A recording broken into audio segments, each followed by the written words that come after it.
hell out of here. Get the hell out of here. And these weak Muslims in the West, sending me emails and this, I'm losing my faith and I'm a Hafiz, I'm losing, get the hell out. You were never a strong believer in the first place, you weakling. You're a weakling because you don't know your tradition. You're sitting there watching Netflix and you don't read the books of Islam. That's why you are where you are. That's why you are where you are, you imbecile. Imbecile. Imbecile. Imbecile. Imbecile. Boy! Imbecile.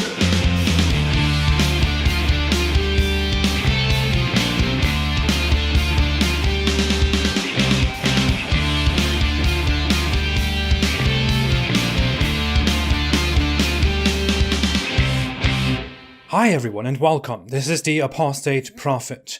Today I am finally here with a project that is absolutely necessary. The End of Mohammed Hijab. Mohammed Hijab unironically calls himself the A-side. He has the gold, he's the heavyweight. You're coming to me, I'm the A-side. I've got the gold. I've got the qualification. In this video, I will give you numerous examples, some of them incredibly significant, which will reveal Mohammed Hijab to be extremely dishonest, awfully vile, and shockingly incompetent. I will discuss a series of topics that might be disturbing, such as violence, terrorism, suicide, slavery, sexual violence, sexual acts, and more. I will discuss them because our dear friend Mohammed Hijab tends to talk about such matters very frequently. This man has real problems. But first off, who is this guy? Mohammed Hijab is a self-proclaimed traditionalist Islamic debater who wants to suck your wife's breasts. I'm sorry, that's what he said. That's a very generous offer, a very kind offer that I'm sure most of us would reject. Mohammed Hijab is a self-proclaimed traditionalist Muslim debater who happens to be very popular among younger Muslims. He is not especially relevant for his ideas and the things that he presents and says, but rather for how loud he is and how aggressive he is, and the fights that he picks with so-called Islamophobes. According to the Sapiens Institute, Mohammed Hijab has a bachelor's degree in politics, a master's degree in history, and a master's degree in Islamic studies, while he has also underwent formal Islamic studies in Quran, Hadith, Usul, and Arabic language in an Islamic seminary, the Shinkiti Institute. I don't even want to know who wrote this. Strangely enough, Mohammed Hijab is a political scientist, comparative religionist, and theological historian who has published works on philosophy of religion, political philosophy, and theology. As you can probably tell, half of these claims make no sense and are just here to bloat Mohammed Hijab's ego. Mohammed Hijab first interacted with me more than a year ago when he posted a 6-hour video which was supposed to be an annihilatory refutation of me. And at the beginning of the video, he challenged me to a debate. This is an annihilatory response video to a man called Rizvan, who is an apostate from Islam. The video was so vulgar that YouTube removed it for harassment and bullying, which is something that happens very rarely. Now this is a despicable character, a cantankerous individual. For the vulgar individuals who follow him and promote him, who are sheep, when you see me and you lock eyes with me, I'll make sure that you come inches away from excreting yourself. You will do nothing but submit, cockroach on the internet. I rejected and called for common decency if we want to debate. Instead of taking the opportunity, he made a series of very childish tweets. I then made a video calmly mocking him. You are making fun of people's appearances? Have you ever looked at yourself in the mirror? You look like a weird broom. While also leaving the possibility open of having a proper debate under the proper settings and behaviors. Unsurprisingly, he became even dirtier and insulted me, my mother, and my sister in very disturbing ways. I mean, just look at the language here. How long do Muslims want such people to represent them?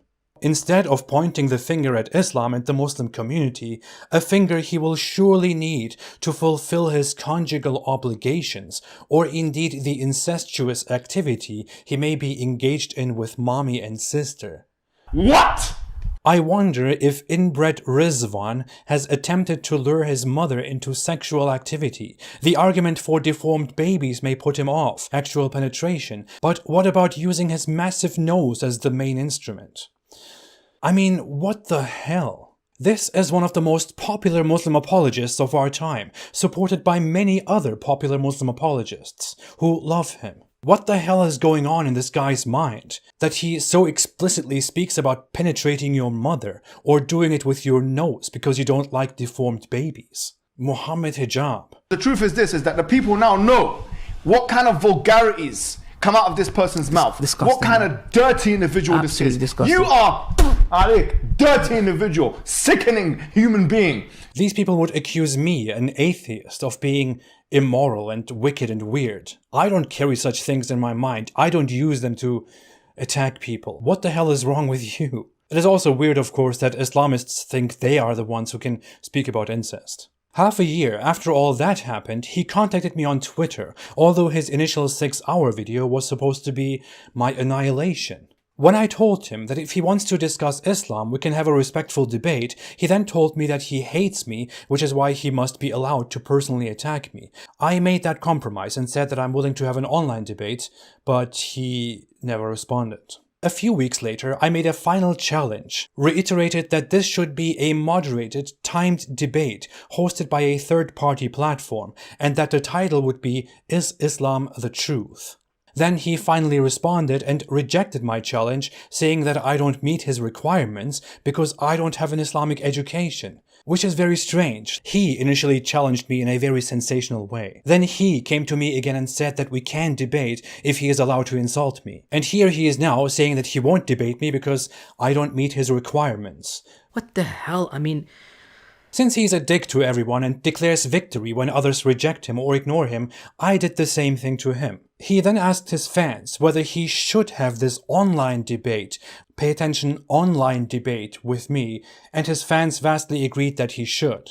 He made this post in which he suspiciously, explicitly agreed to these 4 conditions. My final conditions, which you see here, did not mention that it is online, because I assumed that that is already a given. When I happily announced that he accepted the debate and even sent his team an email to make the arrangements, he asked for my location and said that I was now trying to squeeze in the online condition to run from him because I'm scared. And then he immediately started insulting me. Then he told me to commit suicide and jump off a high building. He deleted those tweets within minutes, and then he proceeded to attacking me, my wife, and my family, and then insanely harassing other ex-Muslims and their families for weeks, basically everyone else who got involved. I will point out numerous occasions where Mohammed Hijab clearly lied, but this one is very important. Mohammed Hijab publicly claimed here that I was now trying to throw in the online condition because I was scared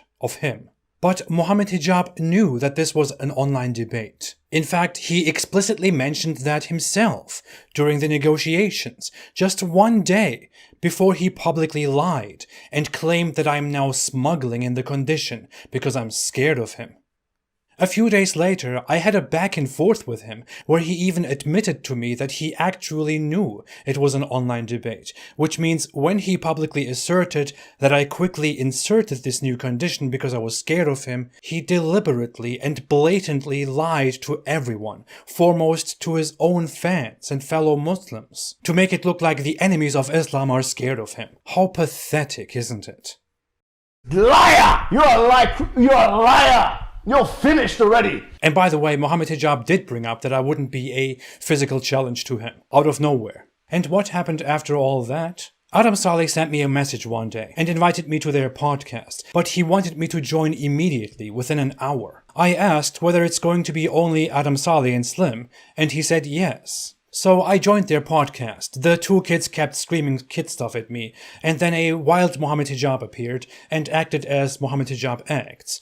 And eventually they kicked me off the chat and declared victory. I thought they would possibly try to trick me and somebody else would appear to argue with me. Honestly, I didn't expect Mohammed Hijab. I didn't think that he would be so pathetic to make a plot with these people, make them lie to me, and put an effort into ambushing me, instead of simply agreeing to an online debate and doing this in a proper setting. With that insecurity of his, it is no wonder that he always resorts to being so loud and arrogant and nearly insane. I mean, who the hell talks like this? Scared, just like David Wood before the debate. Yeah, he was scared. You saw how he was petrified, shaking. Just like you wouldn't come near me, not even in my proximity. You know you're gonna get corrected, boy. You know that I'm gonna know it from memory and you're gonna get humiliated, boy. Alright, okay. You're nothing, boy. You're finished already. Look at me. Look at me. You know you're done. Liar. You're a liar. You're finished already. Boy, you wouldn't try. You're hiding, boy. You're hiding. And you know you can't come out and show your face. You're hiding.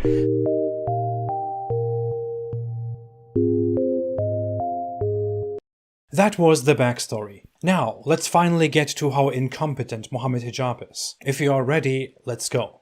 Mohammed Hijab repeatedly brags about his deep understanding of political philosophy and science. I have 4 degrees to my name. You do not have the authority to tell me what you think freedom of speech is. On Twitter, he repeatedly said that he can insult our loved ones and that we shouldn't complain because we support free speech and offend Islam and Muhammad. And him insulting us and our loved ones is also just free speech. He did the same thing during the podcast. You are making rape implications about my wife. You are making rape threats about my wife. If you want you're an 10 minutes, I will be Stop muted. insulting me. Listen, look, don't worry about insults. Insults are freedom of speech. He honestly thinks that if I support freedom of speech, then I shouldn't be offended by anything, shouldn't be disturbed by anything. I should be okay, feel good about any kind of speech. Otherwise, I'm a hypocrite. If you can't manage that, right? If you can't manage that, then you can't manage freedom of speech. that has nothing to do with You can't manage freedom of speech. That is You're not how okay freedom to- of speech you're works. okay to eat- Free speech is about the right to express your opinions freely. I can agree that he can mock me and insult me while also refusing to interact with him unless he communicates properly with me. Being offended or not, decency or not, has nothing to do with freedom of speech. Does freedom of speech mean that you can say whatever you want and nobody should get angry about this? Well, according to liberal philosophers like John Stuart Mill, in his book on utilitarianism, freedom of speech is only curtailed by the harm principle. He attempted to sound informed and talked about how free speech means you can express your opinions. But that was not my question. Was that my question? Do you really think that was my question? What's your question? Just repeat it for yourself. According to your understanding of freedom of speech, Yes. does freedom of speech mean that you can say whatever you want and no one can be angered about it? No, not whatever you want. There are laws of libel, there are laws of defamation, there are laws of copyright. That's not the point. Does freedom of speech, according to you, mean that no one can be angry about it? About what you say? We're angry about you eating and spitting out the Quran, and you and David. Of course, you can I mean, be. it doesn't matter. If you don't want to play by the rules, don't do the things that aggravate other communities. Well, that was not what my question was about, because you are making it look like We can be angry. you are making it look like I have no right to be angry and to refuse to talk to you Your anger because is- you insulted. Because you. mind has got nothing to do with it. He entirely missed my point again and said that he doesn't care whether I'm offended because I disrespect the Quran. If you cannot handle, the freedom of speech when it comes back at you, do not try and give it to people, a community of people, by eating, spitting out the Quran, laughing at the Quran.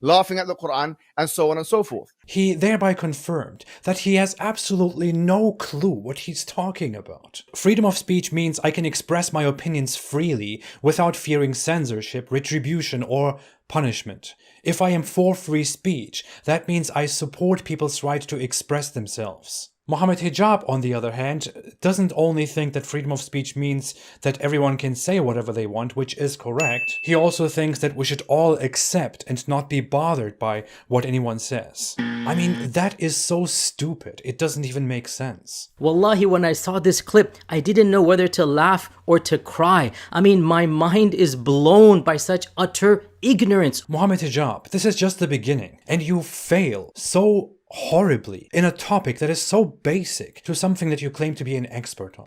Dunning-Kruger effect, you jokers, you imbeciles! He is worse when it comes to Islam and science. During our disastrous discussion, Mohammed Hijab claimed at some point, to distract from a different topic, that the Quran speaks of multiple suns in a specific verse. And by the way, the Quran says in chapter 25 that there are many suns. No, it does not. He said that this is found in chapter 25, verse 61. Blessed is he who has placed constellations in the sky, or stars in the sky, and placed therein a lamp and a shining moon. He argues, however, that according to a different qiraat, a different reading of the Quran's text, the lamp here could also be read as lamps, plural, and this would then clearly indicate multiple suns, and even solar systems. There's two qira'as. One of them is Siraj al-Munira, and there's another one, Suraj al-Munira. The Siraj al-Munira means a shining lamp, and Suraj al-Munira means many stars. Many suns, one sun and many suns. So in other words, the Quran says that there are many suns. The cosmic picture of the Quran, therefore, is that there are many suns, many solar systems, because suns are accompanied with solar systems. What is funny is that no one seems to have made this argument before. When I Google this, I only find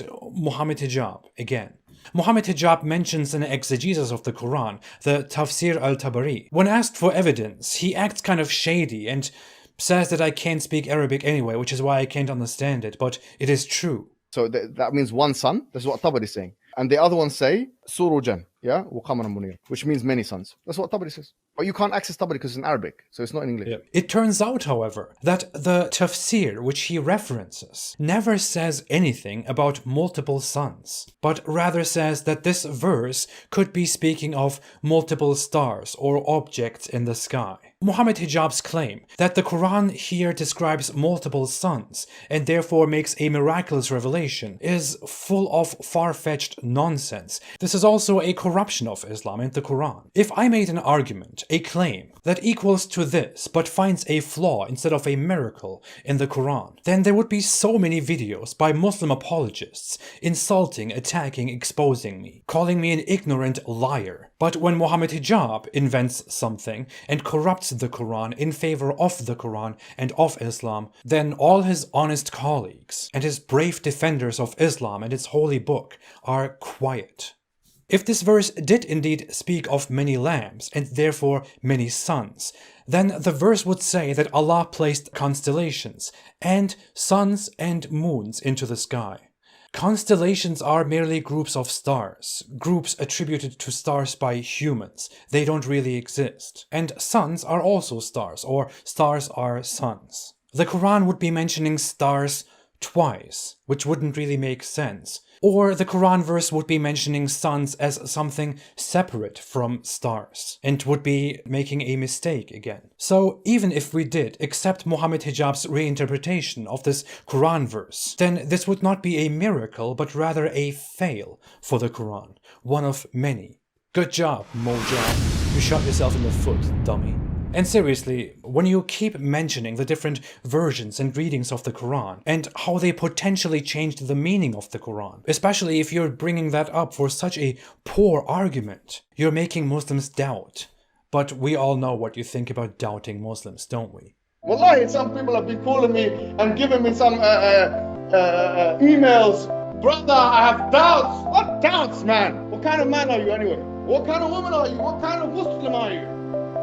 What kind of Muslim are you? Brother, I have doubts. What doubts, man? Brother, I have doubts. Yeah, man. Brother, I have doubts. What's the problem? Brother, I have doubts. Tired, man. In another vain attempt to defend his holy book, Mohammed Hijab admitted that the Quran is in alignment with 7th century Arabian cosmology. And 7th century Arabian cosmology was very primitive. The point I'm making is that the cosmological picture in the Quran is one which can be in line with 7th century Arabian unscientific, if you're going to call it the unscientific understanding. The problem, however, is that Mohammed Hijab also thinks that the Quran is also in alignment with 21st century scientific knowledge, because of the Quran's unique multi-dimensional compatibility with 7th century scientific knowledge and 21st century scientific knowledge. The Quran is compatible with 7th century understandings of science or cosmology, but it also has the unique multi-dimensional compatibility with 21st understanding. 7th century Arabians didn't know anything about the Earth's shape. They believed the world was possibly carried on the back of an animal, and the sun went somewhere at night. Lightning and thunder were brought by some beings. For centuries, Muslims made false scientific claims and based their claims on the Quran. If the Quran does indeed potentially agree with 7th century Arabian scientific knowledge, then that makes it specifically hard for many people, including including me, to take the Quran seriously and to believe in it. Because we read the Quran and we see that it speaks of pillars holding up the sky, and Allah folding the sun and the sky, and the sun moving towards a stopping point, and the moon and the sun chasing each other. This book seems to be so ignorant of the natural world. Then how are people to be blamed for their disbelief? If we can interpret the Quran as agreeing with 7th century Arabian knowledge and much more enlightened 21st century science, then that doesn't mean that the Quran is miraculous or in possession of some unique multi-dimensional compatibility. It only means that the Quran is so vague and that Islam is so unclear that you can interpret and bend the Quran as you wish. And that is definitely not a miracle. I'll tell you what it is. It is a major reason why so many people are leaving Islam. And with this, Mohammed Hijab destroys Islam once more while trying to save it. Applause for Mohammed Hijab. You're nothing, boy! You're finished already! Look at me! Look at me! You know you're done! Keep playing the thing! Funnily, Mohammed Hijab agrees that there are many Islamic scholars, in history or today, who agree that the earth is not round, or who seemingly argue for a flat earth. You're right. There are some Muslim scholars in the past who have said the earth is flat. We can't be so sure to say that the Quran says that for sure. But at the same time, we can't say so surely the Quran says the earth is flat. I'm saying if you want to have a scholarly opinion, you have to allow for both interpretations to be allowed. So those both interpretations are valid. So Muslim scholars can read the Quran and conclude that the earth is not round, and such scholars would be accepted as truthful, good Islamic scholars. But if I, a non-Muslim, agree with those Muslim scholars and say that the Quran describes a flat earth and therefore conclude that Islam is false because the earth is not flat, then my opinion is not valid, and I am an ignorant loser and an Islamophobe with misconceptions. So you can interpret the Quran as you wish as long as you believe in it. But if you disbelieve in it because you can interpret it as you wish, because it looks so vague and so primitive, then you are screwed. What the hell? I mean... And a lot of you are losing faith, and you shouldn't. Lose faith. I tell you, lose faith. It's better for you. At one point, Mohammed Hijab attempted to prove, again, that the Quran describes a round earth and that Islam is therefore true. He says that in Quran chapter 39 verse 5, it says that Allah rolls or wraps the night into the day and the day into the night, and that this shows the Quran as describing a round earth because you wrap around a round earth, you know. Chapter 39 verse 5. Yukawwir. Yukawwir here means that he rolls the night into the day and he rolls the night into the day into the night. This shows that the earth is round because takwir is when you wrap the night and the day around each other.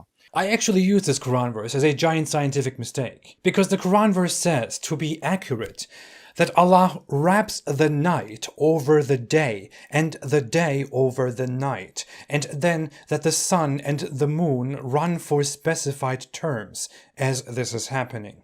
The night and the day are not wrapped. The night is not a thing. We spin and we face the sun, we experience daylight, and as we turn away from the sun, we have the neutral night, the absence of sunlight. Nothing is being wrapped and nothing is running through the sky.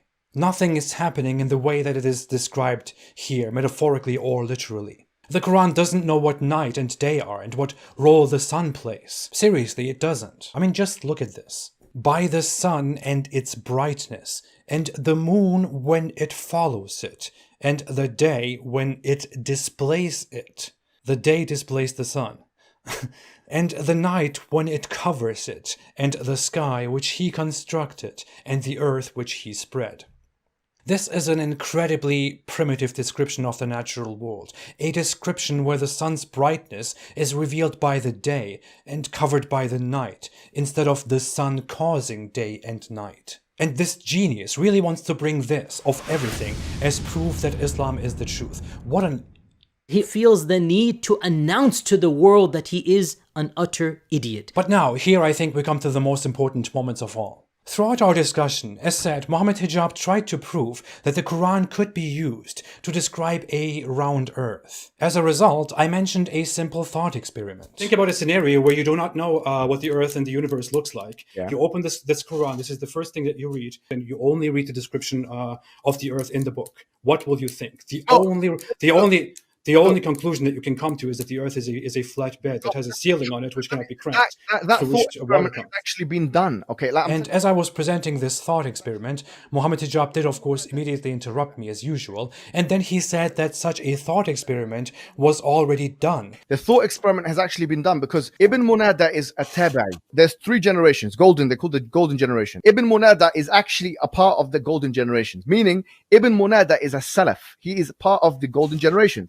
He is looking at the Quran. He doesn't have a telescope. He doesn't have any of these tools that you're talking about. And he says, we have a sanad that is sahih, a complete sanad which is sahih. He says the earth is round.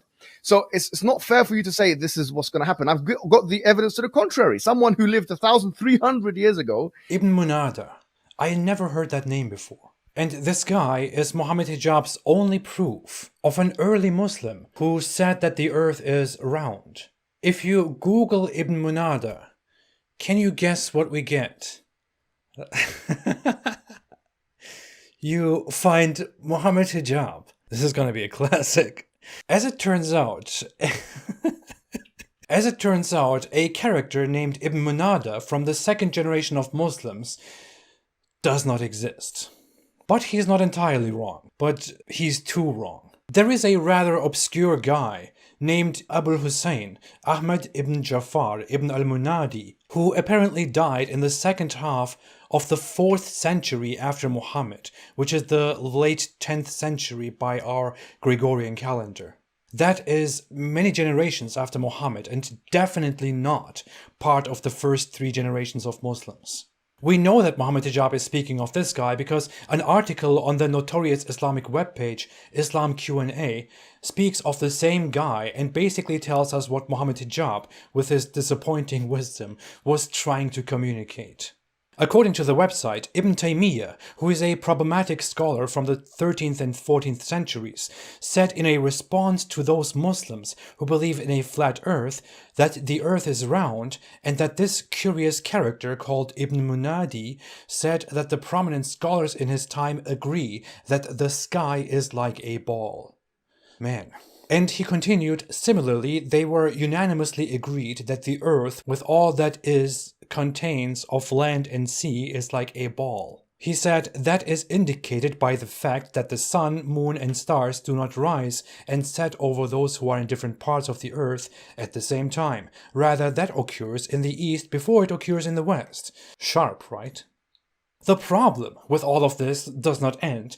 The problem with all of this is that Mohammed Hijab claimed that we have an authentic report about this guy named Ibn Munada. But we don't actually have any authentic report. We don't actually have any report about this, except a mention by Ibn Taymiyyah. And how and why are we to trust Ibn Taymiyyah, who lived 7 centuries after Muhammad, in a time where it was long known that the earth is round, because the Muslims were now benefiting from Western knowledge through conquest and exchange? Even the guy Ibn Munadi himself, if he lived in the 10th century, lived in a time generations after Indian, Persian, and Western texts made it into the Muslim culture. Mohammed Hijab even posted a supposed piece of evidence on Twitter, which is basically the report that we have here, which says nothing more than that this guy was actually a successor of the generation of Ahmad ibn Hanbal, and that there is an authentic chain to this report, but there is none.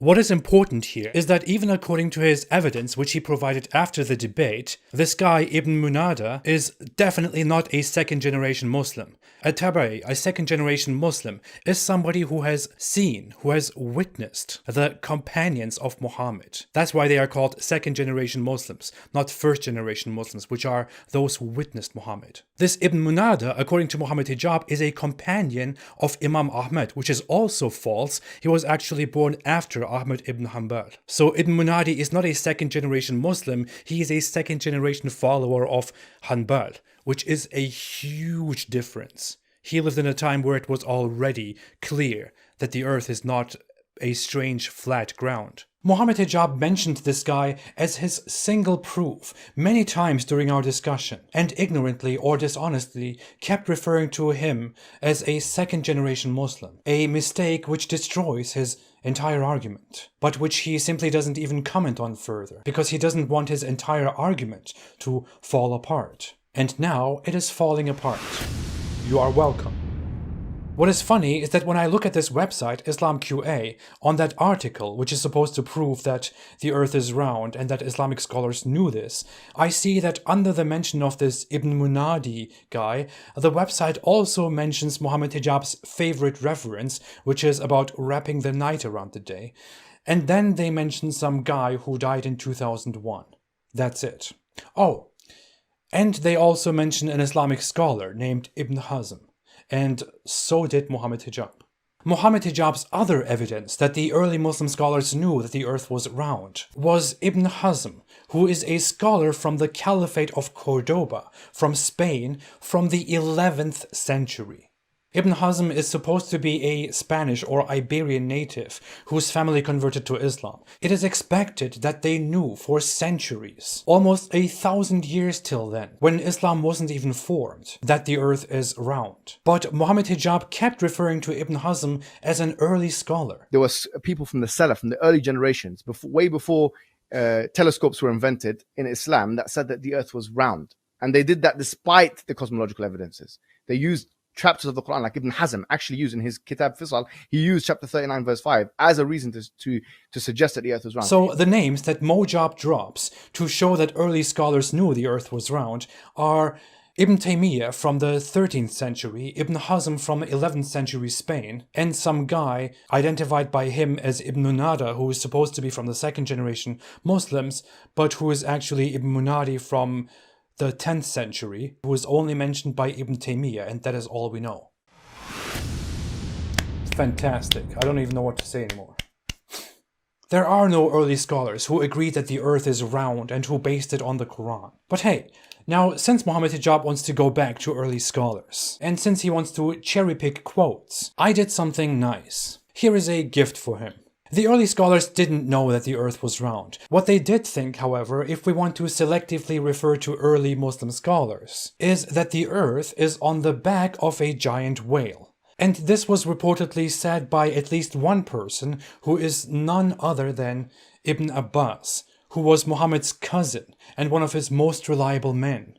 So this is not some stranger 5 generations after Muhammad. It is Muhammad's cousin, who was known as extremely devout and loyal and knowledgeable in Islamic matters. It is said in numerous Islamic texts that Muhammad's loyal companion Ibn Abbas explained how Allah created everything, and that he said, first Allah created the pen, and then Allah told it to write everything, and then he created a whale, the Nun, created the heavens and the earth, and put the earth on the whale's back, and then Allah placed mountains on the earth to prevent it from shaking on the back of the whale. The pen is confirmed in the Quran. The water and creating the heavens and the earth above them is also confirmed in the Quran. And even the ridiculous notion that the earth is shaky and that Allah placed mountains on the earth to prevent it from shaking is confirmed in the Quran. The whale is also seemingly implied in the Quran in chapter 68 verse 1, which goes, Nun, by the pen and what they write. Now, Nun here is only a letter, but Nun in Arabic also stands for a whale. And Muslim interpreters, scholars, when clarifying this Quran verse, have clarified it with this ridiculous whale story. In fact, I sat down and went through over 20 different tafsirs, interpretations of the Quran by Islamic scholars. And I found that 23 particularly important essential tafsir books by Sunni Islamic scholars from entirely different times and geographies mention this report when they comment on Quran chapter 68 verse 1. The authors of these tafsir books are Orthodox Muslims, literalists, mysticists, and even traditionalists, as Mohammed Hijab claims to be, which he is really not, with his wild interpretations of the Quran.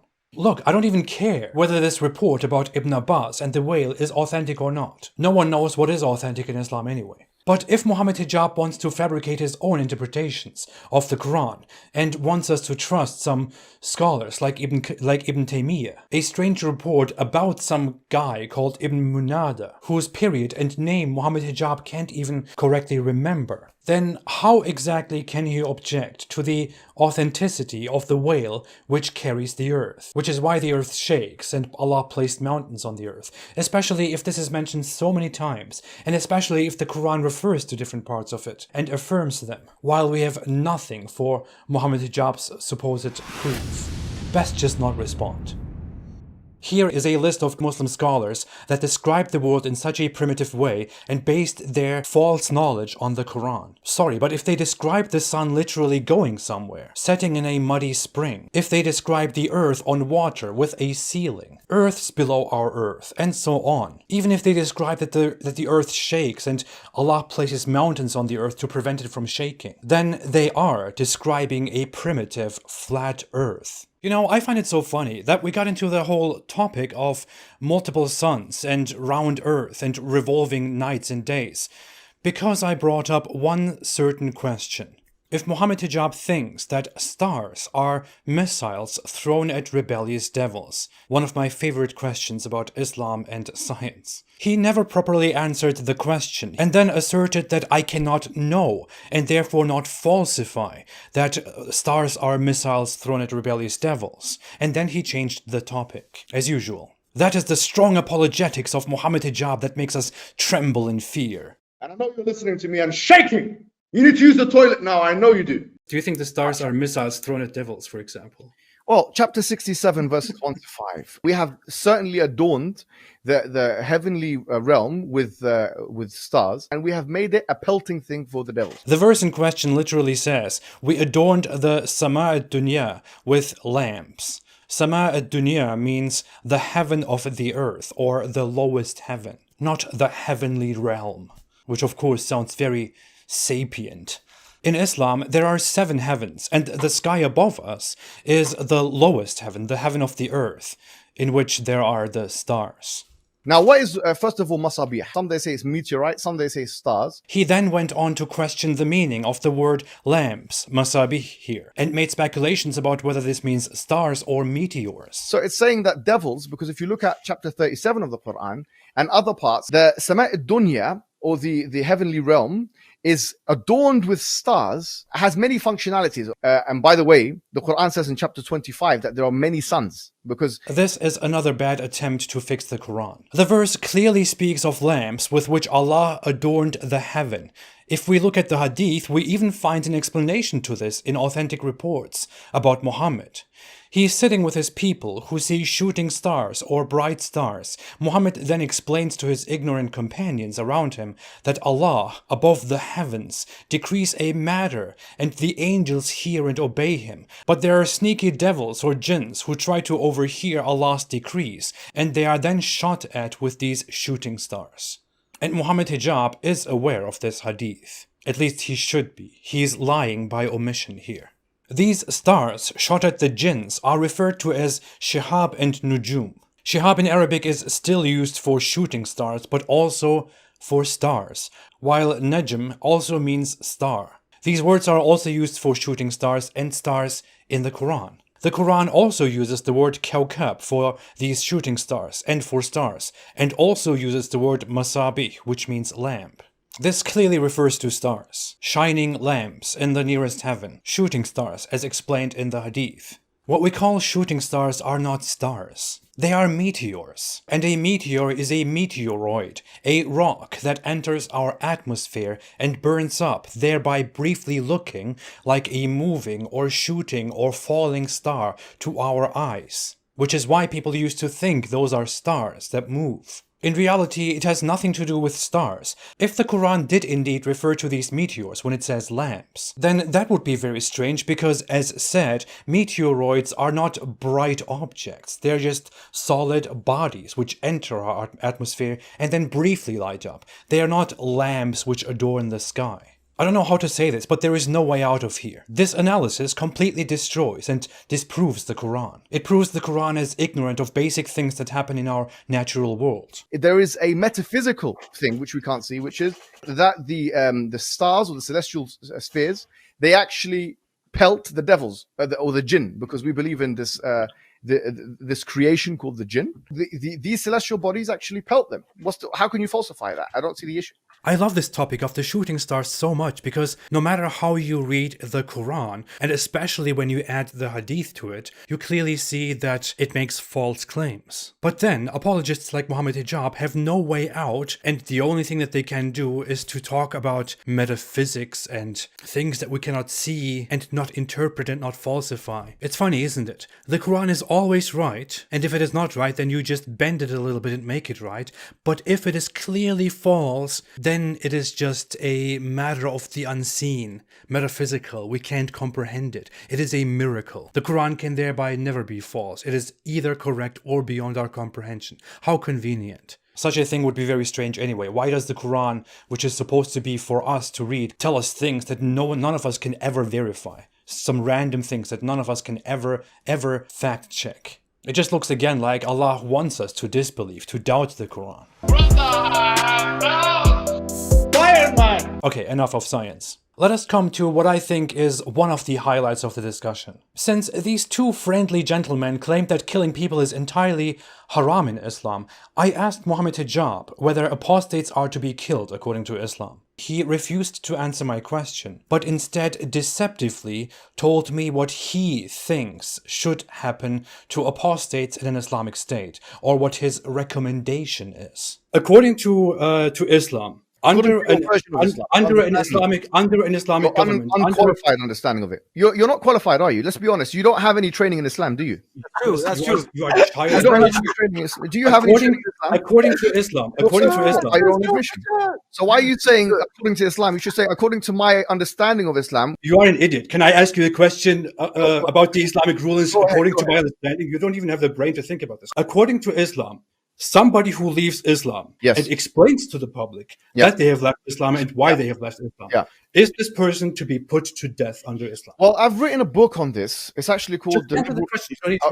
I'm not saying to you that the only ruling in Islam is that the person who's a public apostate is to be put to death. What I actually recommend in my book, which is ironic, I say that in this day and age, this is my position. I proposed that it would be within the maslahah, the common interest of the Muslim people, to make peace treaties with non-Muslim countries such that apostates in certain Muslim countries are not to be put to death and in fact are strategically located to other non-Muslim countries. Mohammed Hijab knows that the majority opinion when it comes to apostates in an Islamic state is to execute them. His dear friend Ali Dawa, his friend Daniel Hekikachu, and many others that he associates with agree with that, and he knows that. In fact, here is Mohammed Hijab's comment under Ali Dawa's video in which Ali Dawa explicitly says that I and other apostates should be executed. People like you, little weaklings who leave their religion and cause corruption in the land by spreading it, the capital punishment in Islamic law would be applied to you. We have no doubt, and we're proud of that. This apus apostate makes me sick. Great to see the team humiliate this creature. Loved by Ali Dawa. This is the compassionate Islam, the loving Islam. Salam, peace.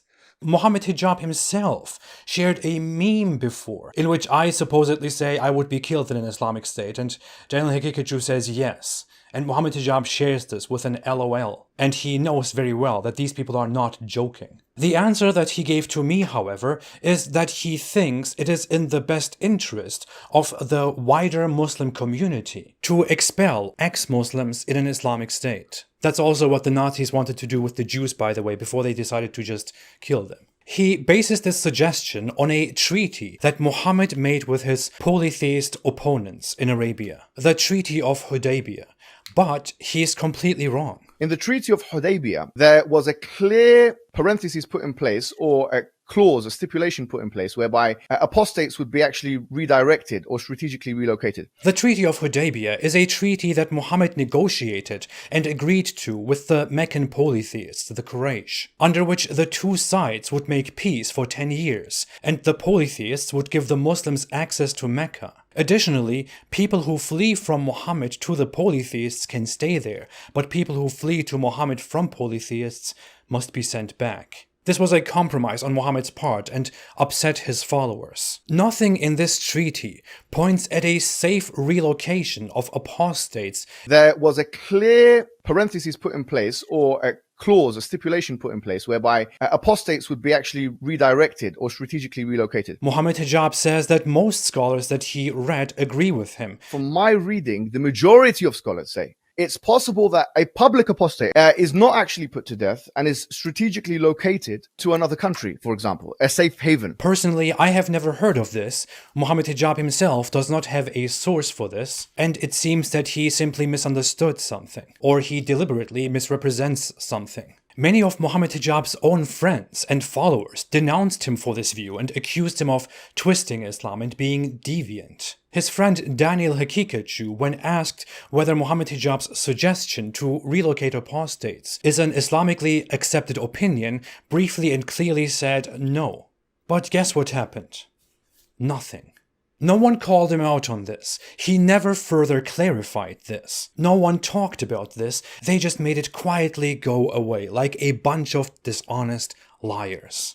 And yet, if I had offered a criticism of Islam and distorted something the way Mohammed Hijab distorted it, which I never do, then I would have been under brutal attacks by the same Muslim apologists. He wasted our time for 25 minutes because he simply didn't want to answer my question. That apostates are to be put to death in Islam, as agreed by all the jurisprudential schools within Islam. That's all Mohammed Hijab needed to say, but he wiggled himself out of that and gave his personal recommendation as if it matters. In fact, here is a list of Muslim scholars that Mohammed Hijab looks up to, that he looks at for reference, who agree that apostates are to be put to death, including Ibn Taymiyyah, who is something like the god of Mohammed Hijab's jurisprudential creed of Islam. He clearly says that people who leave Islam are to be sentenced to death in any case, but he separates those who leave Islam in two, which is those who simply leave Islam and those who leave Islam and then also fight Islam. And such people, the offenders against Islam, are to be put to death even if they repent. This is the view of Ibn Taymiyyah.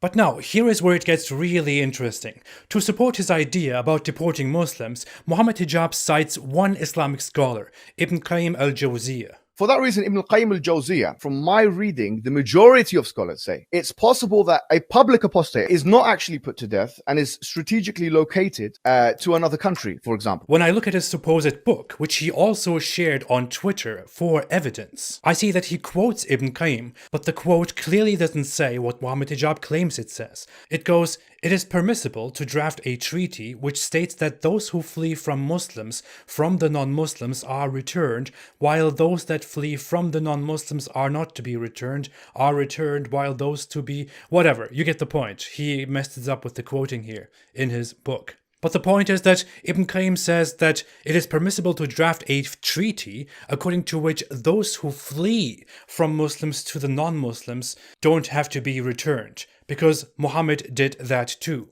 This says nothing about strategically relocating apostates to non-Muslim lands. On the contrary, Ibn Qayyim is seemingly of the opinion that apostates are to be executed as it is in the Islamic tradition. I looked up Ibn Qayyim's famous book Zad al-Ma'ad, The Provisions of the Hereafter. And in this book, Ibn Qayyim clearly says that the Prophet Muhammad ruled that one who changes his religion must be executed. In another part, it reports that a guy called Maqis ibn Sababa, among the Meccan polytheists, was killed because he had left Islam and fled to Mecca from the Muslims. At another part of the book, it even says, as for the legal benefit of the story of the conquest, it proves that an apostate may be killed without being asked to repent.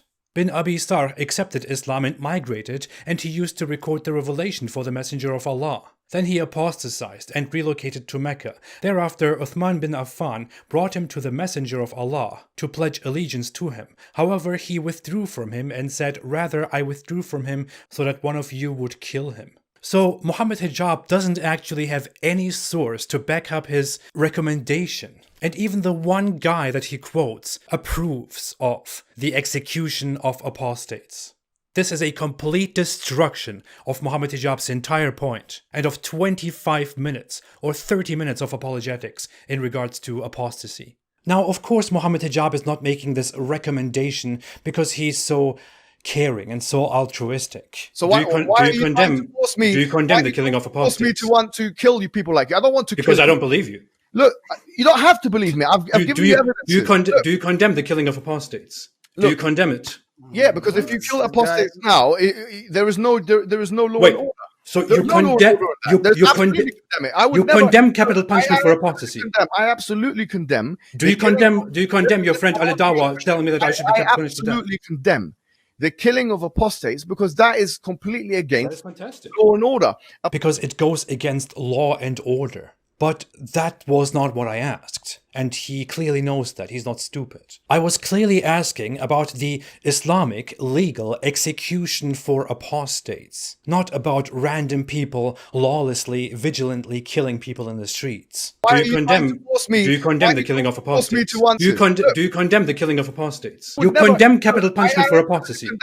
Do you condemn your friend Ali Dawa telling me that I should be punished to death? I absolutely condemn. See, this is another example where he deliberately, deceptively gives a wrong answer and justifies it to himself. He's lying. That's what Mohammed Hijab's true face is. Liar! You're a liar! You're finished already! Somehow later, he also said that in an ideal Islamic state, I would probably be killed by vigilantes. And public apostates that come out and say, we are public apostates, just like you. And even, so on and so forth. Maybe not just like you, actually, but someone who does all that stuff. And then they can be... What will happen to you? Well, it depends on what you want to do. If you are a public apostate and just if I did exactly what I'm doing right now in the ideal Islamic country, what would happen to me? Well, look, if you did what you're doing right now in an ideal Islamic country, I'm sure there will be vigilantes, okay, that will take the law into their own hands. That's very refreshing to hear. I believe the victims of the many terrorists and vigilantes in the last years will probably want to thank Mohammed Hijab for that one. He reveals toward the end that the reason he is against capital punishment for apostates is that it is currently not in the best interest of Muslims. And I think that if Muslim majority countries make such contracts, that will decrease the ability of the non-Muslim enemy to be able to attack Islam and its peoples on the pretense of human rights. Imagine trying to kill a public apostate in Brunei. What do you think America would do? I think they would threaten invasion. For that reason, I don't think that it's within anybody's interest. I think that part was especially important to hear for those who kept saying that Mohammed Hijab actually had a better solution and that I simply didn't want to accept his better solution. Of course I didn't accept it because I know exactly what he's doing. Mohammed Hijab doesn't think it is wrong to execute apostates. He just thinks that Muslims are currently too weak to practice Islam fully, which is why they should not do it today because of the West. So in summary, Mohammed Hijab acknowledges that apostates are killed in Islam, but he recommends the forced relocation of ex-Muslims to non-Muslim lands, which is based on his misunderstanding or misinterpretation of Islamic texts. And he suggests this because right now, the Islamic world is too weak to implement Islamic laws and could be attacked by non-Muslim nations for human rights violations. Also, in his ideal state, I would be killed by vigilantes, but somehow he's supposed to have destroyed my objections to Islam's treatment of apostates. What the hell? But hey, don't forget, his response was a professional response. So I think this will be a professional answer here, not like yours. My answer is this. It really depends on the situation. I'm not saying to you that the Islamic State of Britain is all to do with the allegiance or non-allegiance to a state. And you believe that the state should be Islamic and everybody should be forced to pledge allegiance to the state, don't you? No, I don't think that is any... Look, if it's a Muslim majority country, absolutely. Absolutely.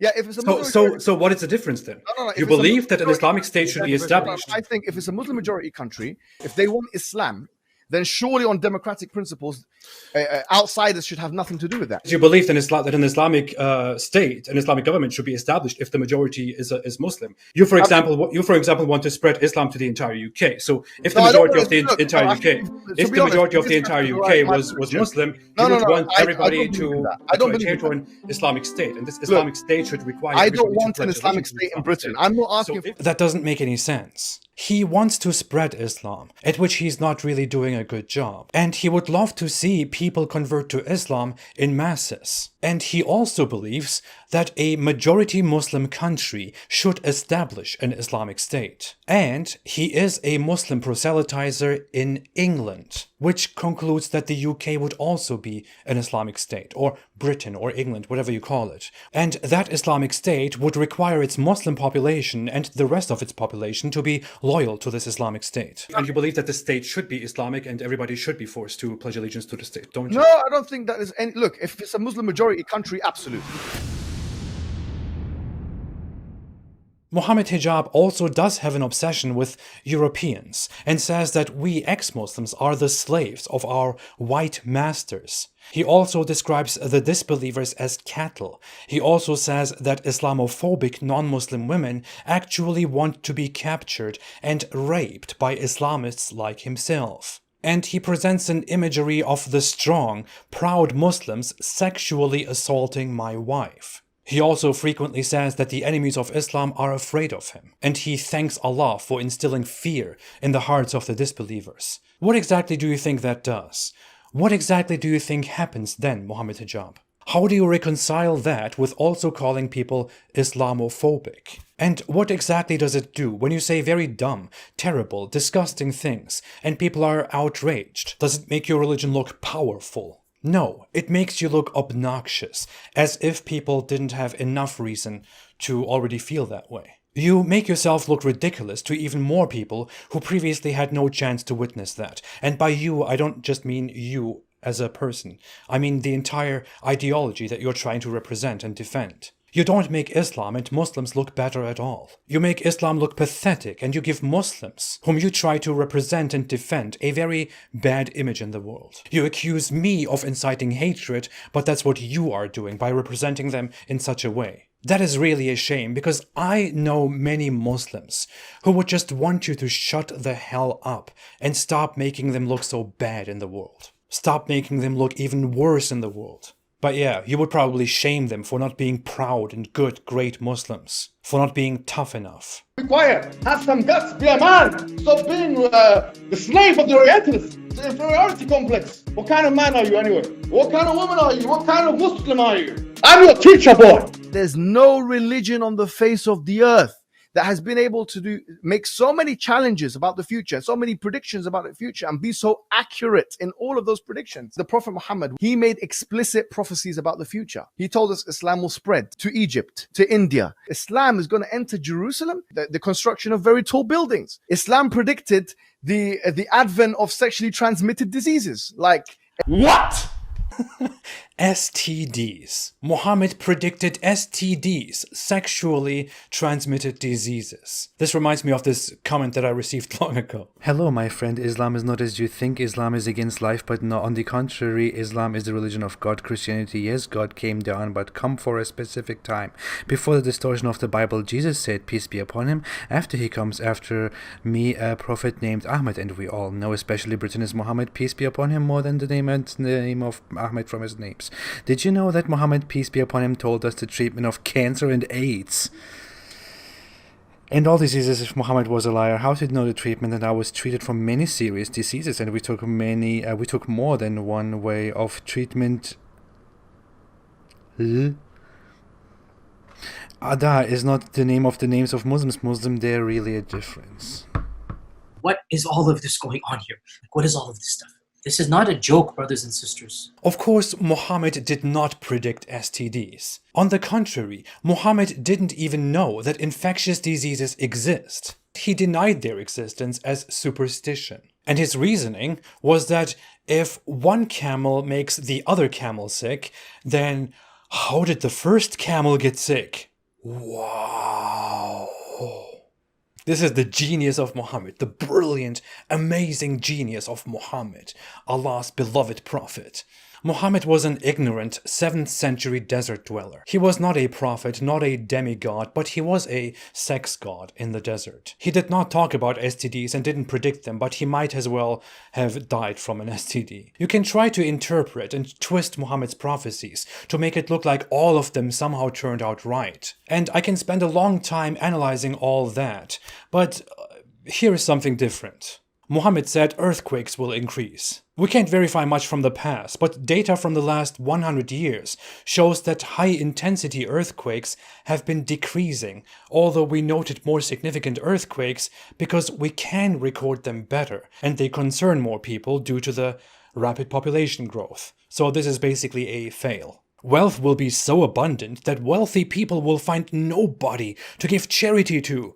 I'm pretty sure that everyone can agree that that definitely did not happen. Afflictions will appear. Wow, great. Highly informative. In the future, people will die. Prove me wrong. He looked at a young boy and said that the last hour would come before this boy grows very old. Clearly that didn't happen. He said one night that while he cannot inform people about when the last hour will happen, he gives an oath that none of the creatures of the earth will survive the next 100 years. That is some typical Momo mumbo jumbo. It doesn't really mean anything but what it seems to say, which is that no humans will survive after these 100 years. Everyone will be dead. That clearly did not happen. He said Muslims would conquer the Arabian Peninsula, then they would conquer the Romans, and then the Dajjal, the Islamic Antichrist, would appear, which brings the last hour. That didn't happen. Muhammad placed his hand on the head of one of his little companions and said that when he sees the caliphate established in Jerusalem, the last hour will be nearer than his hand is to his head. That didn't happen. And so on. You get the point. In fact, if we want to combine Muhammad's prophecies and Islam's amazing ignorance of the scientific world, then I would always want to go back to Muhammad's claim that the sun goes to prostrate under Allah's throne at night and asks for permission to rise again. And then it comes and rises, and one day it will not be given permission, and it will rise from the west, and then the last hour will come. Please defend that. Yeah, I know, it's a matter of the unseen, it's metaphorical, we can't describe it, we cannot explain it, we cannot falsify it. Muhammad's prophecies were clearly not accurate prophecies, and definitely not all of them. Much of it is just a bunch of nonsense. Most of them are so vague, like the Quran, you can do whatever you want with them. Let's come to Mohammed Hijab's disturbing personality. Since he is so bad at defending Islam, and maybe he has a lot of frustrations, he often gets very angry and then says very vile, very stupid, unbelievable things. So before we get to the final part of this analysis, I want to talk about Mohammed Hijab's behavior toward others in depth. This will give you a little bit of a deeper insight into Mohammed Hijab's personality, but also into the collective Muslim morality. This will be a bit disturbing. So if you have kids with you, I don't know why you have them with you, it's maybe a good idea to send them away right now. Are they gone? Okay. As mentioned previously, Mohammed Hijab told me to commit suicide and then shortly after deleted those tweets. When called out on this by others and by me, he asked what is wrong with suicide and encouraging suicide under a nihilistic or utilitarian worldview. Now, first off, utilitarianism implies that what is pleasurable or beneficial to people or to most people is good. How the hell could you conclude that committing suicide and encouraging people to commit suicide is not bad under that worldview? What the hell? I mean...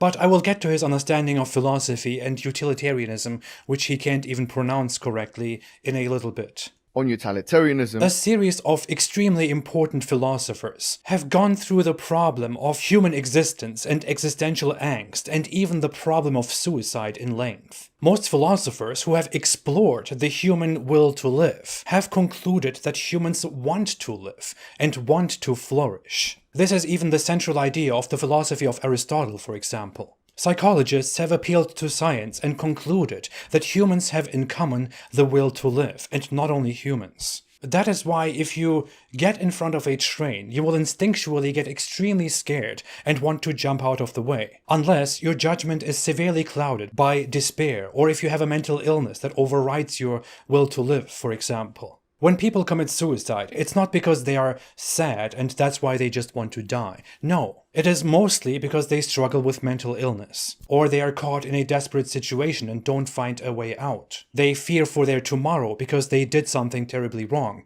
or something terrible happened to them. Telling somebody that they should commit suicide, that they should jump off a high building, is almost guaranteed to go against their worldview. Even a nihilist, which Mohammed Hijab baselessly accused me of being as an insult, would find it stupid to commit suicide and would probably say, dude, what the hell, if you tell others to commit suicide. Because believing in an inherent meaninglessness of life or of morals does not imply or conclude that the person should die or kill themselves, or that they should not see a problem with being killed, for example. Funnily enough, when I called him out on the whole suicide thing, he published a video in which he explained that he wasn't angry or anything, but he only wanted to test my consistency by telling me to commit suicide. And that is why he quickly posted and then deleted those tweets, to point out that I will be offended by him telling me to commit suicide, and that I'm therefore a hypocrite. There is just a giant genius master plan behind everything that Mohammed Hijab does. He would never make a mistake.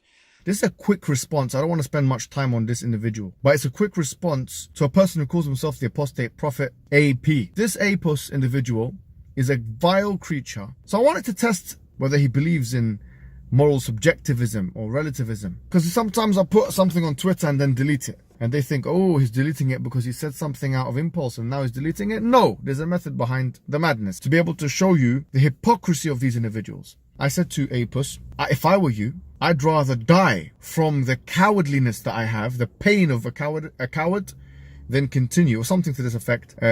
So go and jump off a building, go and kill yourself. That doesn't even make sense, and he's lying about why he posted those tweets and deleted them. He simply got angry because I was calling him a coward, which is why he angrily posted that and then immediately deleted it. And although he claimed that that was just to test my consistency, he later went back and deleted every related comment. And then he even went back and deleted this explanation video, which was supposed to explain why he did this giant master plan. That clearly doesn't look like he had a genius plan behind this. He made a mistake. He was angry. He was impulsive. But it's very hard for Mohammed Hijab to admit his own mistakes. If it wasn't a mistake, then I will have to say Mohammed Hijab is very stupid for not understanding nihilism, utilitarianism, and suicide. If it was a mistake, then he is a liar when he says that it was a great plan, a strategy. In any case, Mohammed Hijab is either a liar or an idiot.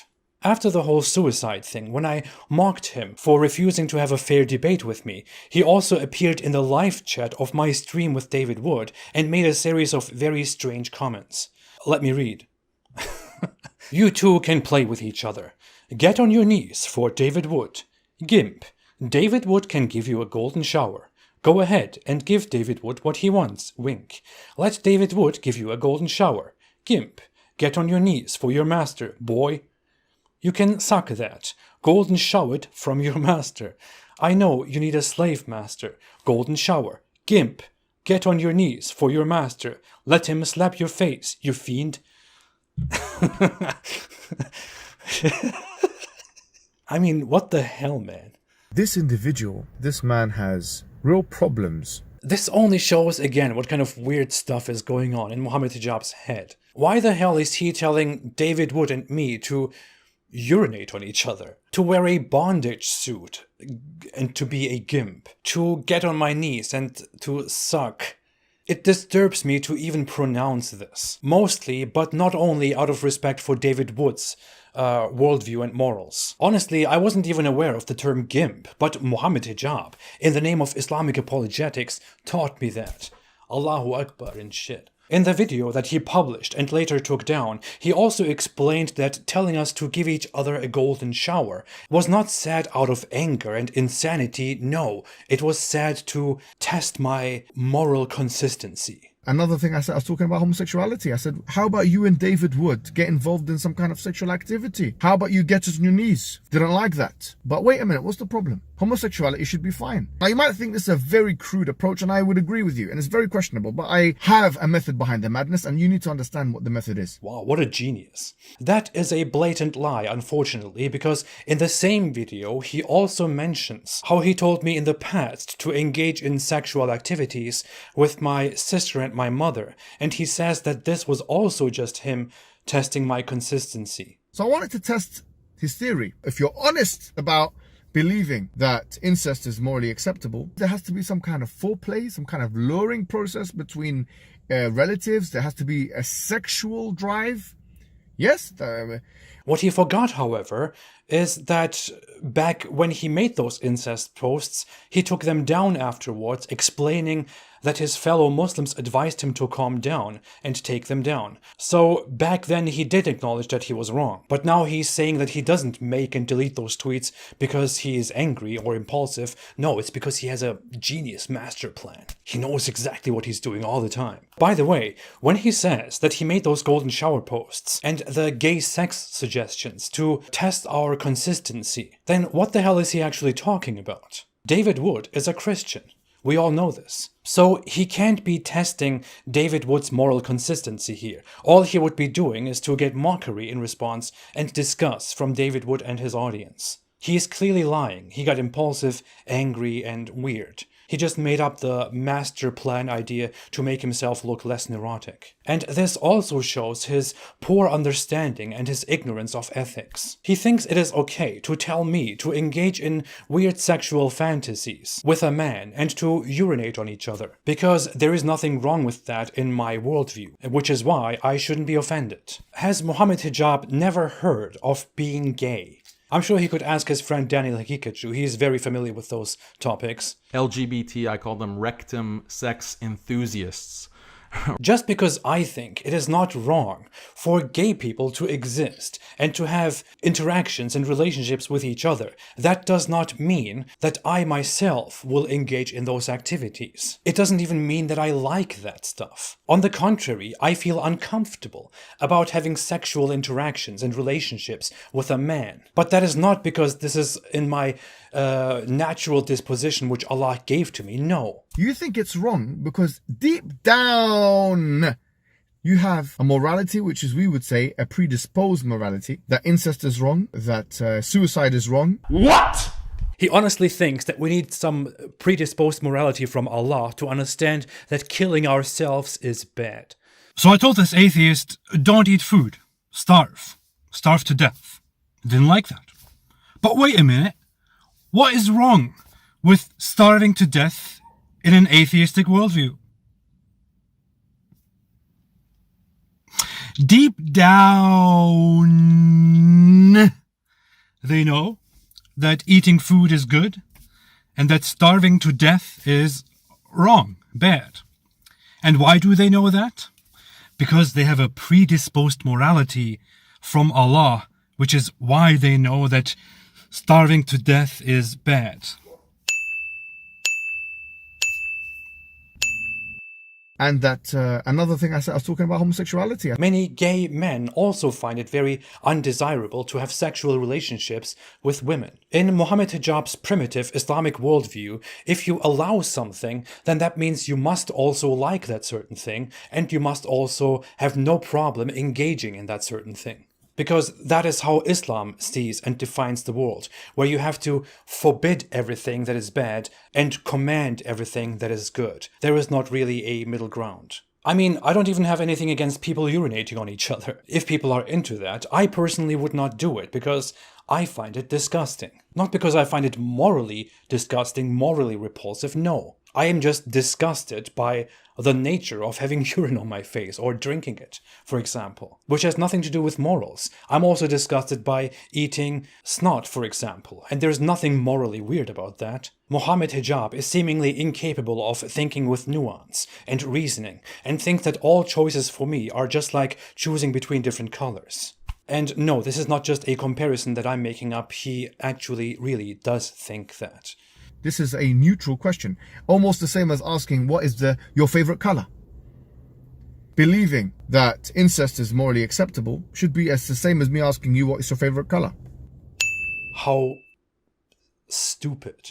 A short example, which also has to do with the next topic. He suggests that I should engage in a sexual relationship with a different person, a man, for example. I would not only disapprove of that and find that an ugly and unbecoming weird suggestion because I don't like engaging in such a relationship, I would also reject that and find it offensive because I have a commitment to my own partner, to my wife. Now, you can theoretically argue as much as you want about what is wrong with adultery under an atheistic, utilitarian, nihilistic worldview. That's all nonsense. What is true is that I am alive and I have an agreement with my wife. A concept established by people for purely functional reasons. I create a family with my wife. We commit to each other. We find safety in each other. If I go out and randomly start interacting in sexual relationships with other people, then my partner will feel eventually unsafe. Maybe she will start doing similar things as a response, which will destabilize our relationship.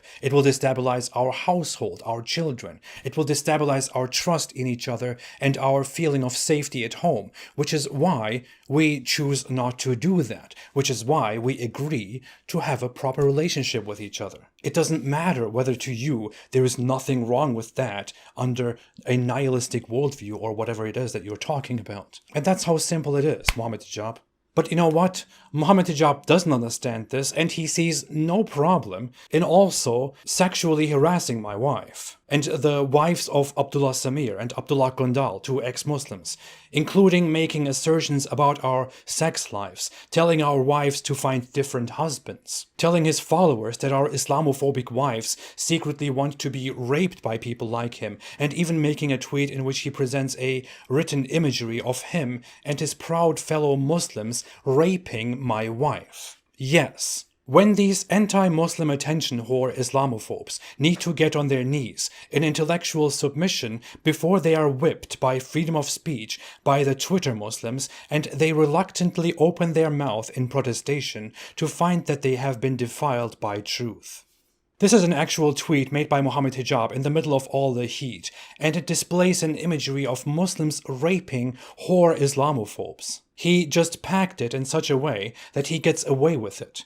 Now, let me remove all the X's here, which he added while probably also thinking of himself as so smart and creative. And read that again. When these whore Islamophobes need to get on their knees in submission before they are whipped by the Muslims, and they reluctantly open their mouth in protestation to find that they have been defiled. I don't know if I need to make it any clearer, but the imagery is one of Islamophobic whores being forced to get on their knees before the Muslims, and then they are whipped and at least orally raped. And these disgusting tweets are still there, and he sees no problem with them, and has to this day not apologized. But hey, how dare I rip up a piece of paper? Rape is fine, sexual harassment is fine, threats are fine, executing people for disbelieving is fine, expulsion is fine, but how dare I rip up the Quran? Is this how Muslims want to represent themselves? Is this really who they are? The truth is this, is that the people now know what kind of vulgarities come out of this person's mouth. Disgusting. What kind of dirty individual Absolutely this is. Sickening human being. Talking to a woman, calling her, oh, you're a boy. You're nothing. Do you understand? You would never come to me and speak to me like that. Like the way you speak to that girl. You're Ali. Because he's a little pervert. Harassing. Talking rape talk. If I did that to a Christian person or a Jewish person, atheist person, you're sick. You are sick. I want to show you once again Mohammed Hijab's ignorance and dishonesty. Mohammed Hijab confidently asserted several times that I said there is nothing wrong with bestiality. Because you're on the record of saying that bestiality is okay. That is a complete lie. I have never even talked about bestiality, and just in case you're wondering, I do definitely not think that there is nothing wrong with it. He also asserted that I said there was nothing wrong with incest. It's okay, you said. Incest is okay. No, I have never said that either. It's an atheist who's on the record saying that he believes that, for example, incest is morally acceptable. And that is also a lie. What I said during a conversation with Armin Navabi very long ago. What's wrong with incest? It has bad health consequences. Like for the kids, right? If it's two sisters, they can't have kids. Yes, right. Okay. So if two sisters or if two brothers have incest sexual relationship, there's nothing. I can't see anything wrong with it, right? Yeah, objectively, there is nothing wrong with it. Let's make Yeah. it. Where's the harm? Where's the harm? Find the harm. Morality means harm. That doesn't really mean what Mohammed Hijab and others think it means. That was a part of a discussion about incest from a utilitarian perspective, where Armin and I both agreed that incest is bad because it is harmful and we find it disgusting.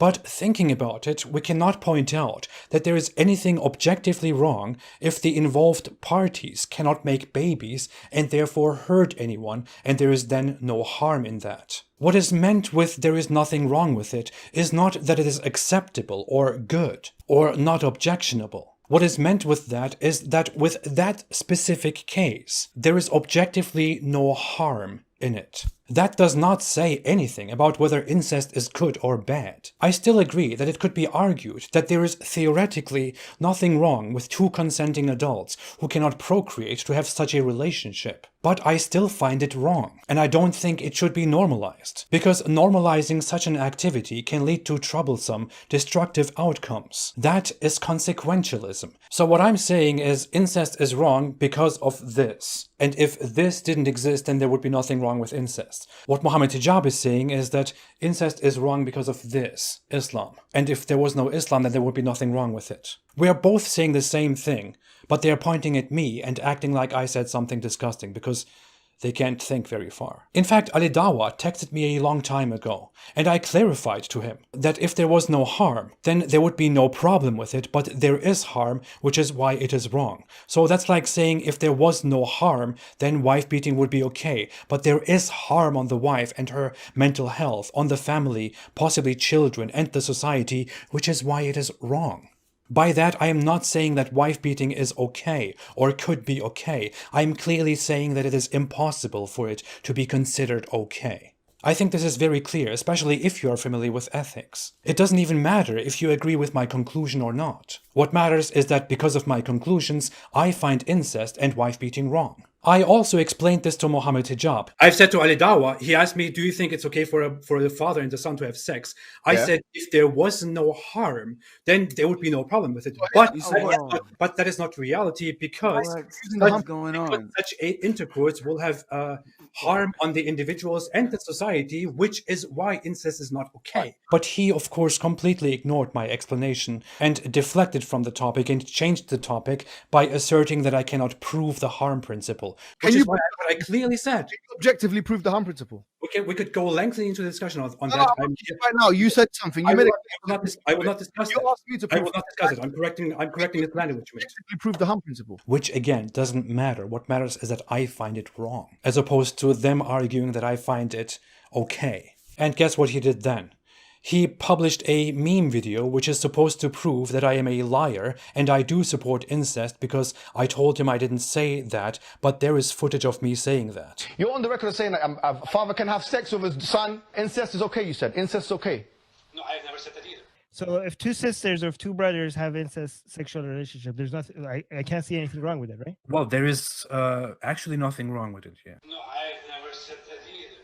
Actually nothing wrong with it, yeah. Look, do you believe it is the case or not? I've said to Ali Dawa, he asked me, do you think it's okay for the father and the son to have sex? Yeah. I said, if there was no harm to society. Yeah, so you allow it. Hey, shut up. I said if there evidently was no harm. Yeah, so there you have it, bro. There are now several options to pick from. Mohammed Hijab is a liar because he heard my explanation, which is why incest is not okay. But he still published a video out of context which made me look bad. Mohammed Hijab is ignorant of basic ethics because he didn't understand that I can find something bad and disagree with it even if I do not find a case inherently wrong. Mohammed Hijab is stupid and never understood what was being said. I'm sorry, there is simply no other option besides these. So, is Mohammed Hijab a liar, ignorant, or stupid? Crook! Wallah, you're a crook. You are a crook. You are a crook. But let's get to how he claimed victory over morality and how poor his understanding of it actually is. As mentioned before, he doesn't understand that I may allow something without engaging in that certain thing. Mohammed Hijab's understanding of morality is even poorer than that. He thinks, for example, that somebody who does not believe in God, somebody who is an atheist like myself, cannot ground their morals on objective values, that this is impossible, and that a person who cannot ground their morals on objective values cannot criticize someone else's moral perspectives. On an atheistic worldview, you can't tell me anything morally. You can't tell me you should do this and you shouldn't do this. On atheism, you have no mechanism which anchors morality. What I'm saying to you is that morally speaking, yeah, as an atheist, you have no anchorage, meaning you cannot claim anything is objective. Which is why my criticism of Islam's miserable morals fail by default. And that is such nonsense. I understand where he's coming from. He comes from Islam, a system where everything is prescribed, everything is exactly stated, clearly outlined. You don't have to think. And if there is no God, no religion, especially no religion like Islam, then there is no place, no source, where you can take clearly outlined, objective moral values from. The problem is that that doesn't matter at all. It is pointless to say that we cannot obtain prescribed objective moral values. Because if we don't believe in a God, if we don't believe that there is some conscious force which prescribes everything, then we are not supposed to get moral values that were clearly outlined and prescribed by an external force. That is an expectation you have if you believe in religion. Naturally, there is no such thing. Many people would agree, however, that objective moral values are true without God, and that we can find objective moral values independent of human opinion in nature. This is known as naturalism. With that view, one can, for example, challenge the idea of child marriage, because one could argue that it is in our nature to flourish and to live, to make progress, and child marriage harms an individual from an early age, psychologically and otherwise. It prevents us from flourishing and becoming better, which is why it is objectively wrong. Now, whether Mohammed Hijab agrees with a naturalistic view or with the conclusions of these ethics is completely irrelevant. Others do not agree with Mohammed Hijab's propositions. They do not agree that his propositions actually exist. They think he only made them up. And they are vague, invalid, and wrong, although to him they are undoubtedly true. What matters is that Mohammed Hijab's moral perspective exists, and so do many others that are objective or subjective, with or without God. But even if we did ground our moral values on subjective, not objective standards, and even if our subjective values depended on factors such as time and place, we could then still hold a universalist worldview, in which we believe that our moral values are true or better or ideal. And we could then impose those moral values on others and thoroughly justify that. For example, I could say that good and bad is subjective, but if we had an ideal observer, that observer would watch us and decide that murdering each other is an extremely poor thing to do, while not murdering each other is better. And banning murder and helping each other is the ideal thing to do, because it seemingly gives the best results to everybody, to most of us. In this view, morality is subjective and depends on the subjective observations, the judgments of an observer. But it is still a universalist moral perspective, where we can and must judge morals, our own and the morals of others, and grade them as good or bad. To make it simple again, I can acknowledge that morals are not objective facts and that morality is subjective, but I can still acknowledge that rape is disgusting, dysfunctional, and destructive, which is nearly universally agreed. Someone like Mohammed Hijab may then come and say, rape is wrong according to you, but what if other people want to rape and what if they find it good? That means you cannot judge my rape as wrong. But that would be some stupid sophistry which carries no weight, no value in the real world at all. And it would not prevent me from using violent force to stop rape when I see it. Nor will it prevent me from judging Islam, which allows the sexual use and abuse of female slaves, as disgusting. Only in the case of normative moral relativism, for example, normative cultural relativism, would it be true that I cannot judge someone else's or a different culture's moral values, because I would then not only hold that morals are subjective, but I would also think that we should therefore treat morals as subjective and should tolerate each other's morals without judging them, because everyone is right in their own right. And that is an extremely unpopular opinion in philosophy. That said, this whole topic is much more complex than Mohammed Hijab makes it look like, and it goes into so many different perspectives. It does not simply consist of the dictionary definition of objective and subjective. You will not even go through and thoroughly understand this in a basic philosophy 101 class. And our friend Mojab, who is a self-proclaimed expert without actually any education in this topic, is definitely not a good expert. He cannot handle it at all. Now, I didn't want to engage in the topic of philosophy and distract from Islam, but Mohammed Hijab does that all the time. So here is a topic that his fans have been waiting for forever. There was this one part during our discussion when Mohammed Hijab asked me whether I'm an objectivist or a subjectivist. And then I asked him whether he believes there is only objectivism and subjectivism and nothing else. And when he said yes, I laughed. Did you just say if I'm not an objectivist then I must be a subjectivist? Is that what You have to be. If you're not, if you don't believe in objective morality, So if I don't believe in objective morality, then I have to believe in subjective morality. Is yeah, that what you- because either objective or subjective. You've got two choices. What's the third option? Go on. He then declared that I know nothing about philosophy, that he won, that I'm finished, and all that crap again. Listen, morality is not indeed restricted to objective and subjective, which doesn't even begin to properly describe meta-ethics. There are different views. One of them is that moral statements refer to objective truths, meaning murder is wrong is a statement about the objective, independent fact that murder is wrong, regardless of subjective opinion and factors. That is what Mojab calls objectivism. One is that moral statements, such as murder is wrong, are meaningful, but that they do not necessarily refer to objective truths, but rather to moral values that are true or false depending on factors and people. For example, murder is wrong is not an objective truth, but is rather wrong according to people, or according to different factors. This is what Mojab calls subjectivism.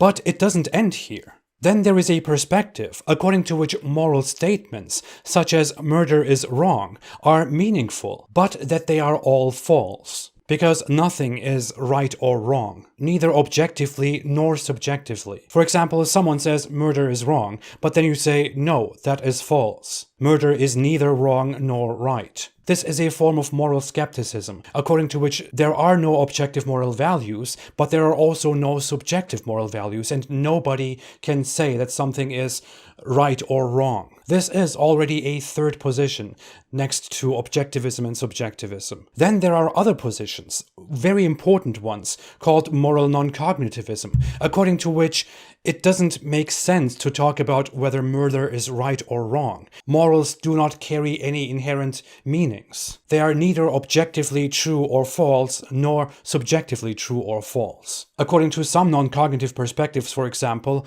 morals do not exist, good and evil do not exist. Our statements about how killing people is bad are merely expressions of our own feelings about murder. We are not making moral statements, we are only expressing our feelings, for example. According to a different view, morals do not exist. Morals are meaningless, but we establish certain rules based on our own feelings and observations and prescribe them, acting as if they were true. You could now lean back and argue that that sounds like subjectivism, but according to that perspective, it is not subjectivism. And what matters is not what you think about it, what matters is that that perspective exists. So here are different perspectives next to Mohammed Hijab's either objectivism or subjectivism. There are no two options, there is no third option, there are many ways of looking at morality. And he doesn't even think we should have these discussions. He thinks if you are an atheist, then you cannot make moral judgments, which is extremely dumb. This is where we got to utilitarianism. Utilitarianism is a worldview that is not just uniform, it's not one single thing, as Mohammed Hijab makes it look like. It is a moral theory that has many different forms. And according to this moral theory, this perspective, actions are not objectively or subjectively good or bad in and of themselves. And this is something very basic in utilitarianism, which is a topic that Mohammed Hijab claims to be an expert in. I don't believe that there is inherent objective morality, Makes sense. which does not. Objective morality. Sorry, I don't understand that. Sorry. I could, for example, argue that morality is completely based on utilitarianism, for example, which is one example. Jeremy Bentham, who's the founding father of utilitarianism, these individuals never said that it was objective. It's not meant to be an objective morality in that sense. So, in other words, if you're pegging your moral value judgments on utilitarianism, you can't go and attack the Quran, because you know why? You don't have an anchorage. You don't have an objective morality. Now, in utilitarianism, good and bad is defined as whether something is useful, beneficial, or pleasurable, or harmful. Therefore, murder or rape are not evil. They are considered harmful, which is why they are wrong. Because according to this philosophy, actions are judged as bad or good depending on their consequences. For example, when we speak about child marriage, we figure out that child marriage is harmful to most humans. If everyone practiced child marriage, that would harm every child, which would be harmful to everybody, which is why child marriage is judged as wrong. Encouraging suicide is judged as wrong because it is harmful. It doesn't cause happiness to the people in question, let alone to most people. Rape is wrong. It is harmful because it harms women. It harms even the men who do it. It harms society. It harms the possible offspring. It harms the future, which is why rape is wrong. What we are doing here is we are not judging rape in and of itself as wrong. We are judging it as wrong because of its consequences. So here we don't actually have objective moral values as Mohammed Hijab wants to define them, but we have an objective moral value of the benefit as opposed to the harm. But Mohammed Hijab learns utilitarianism. He learns to cite and to read specific texts, but he doesn't understand a bit of it. In fact, what is very surprising is that Mohammed Hijab cannot even pronounce utilitarianism. What? At first I thought I shouldn't take an issue with this. It's probably just he forgets or it's his accent, whatever it is. But for him, it is not only saying a word wrong, it is saying a word wrong that he is supposed to be an expert on. Utilitarianism, which he calls utilitarianism. The founding father of utilitarianism, who put forward utilitarianism? What's the definition of utilitarianism? I'm your teacher, boy. And then I noticed that he mistypes it in written form as well. Throughout our discussion, he mispronounced utilitarianism as utilitarianism every single time, while I did not. And I'm not the expert here, just saying. He is, according to himself. On utilitarianism. Utilitarianism. Utilitarianism. Utilitarianism. Utilitarianism. Who is utilitarianism? Utilitarianism. You can't even answer that. Utilitarianism. Utilitarian. There's no question. Utilitarianism. Utilitarianism. Utilitarianism. Utilitarianism is on utilitarianism as well. At this, Utilitarianism, the Quran has actually addressed utilitarianism. Utilitarianism. On utilitarianism is the name of the book. Utilitarianism. That utilitarianism is utilitarianism. Utilitarianism. Based on utilitarianism. Utilitarianism. Utilitarian liberal ethical scholars say utilitarianism. That's your seedbed. And since morality has crumbled, what have you got left? exactly. You are an idiot. Literally. Yeah.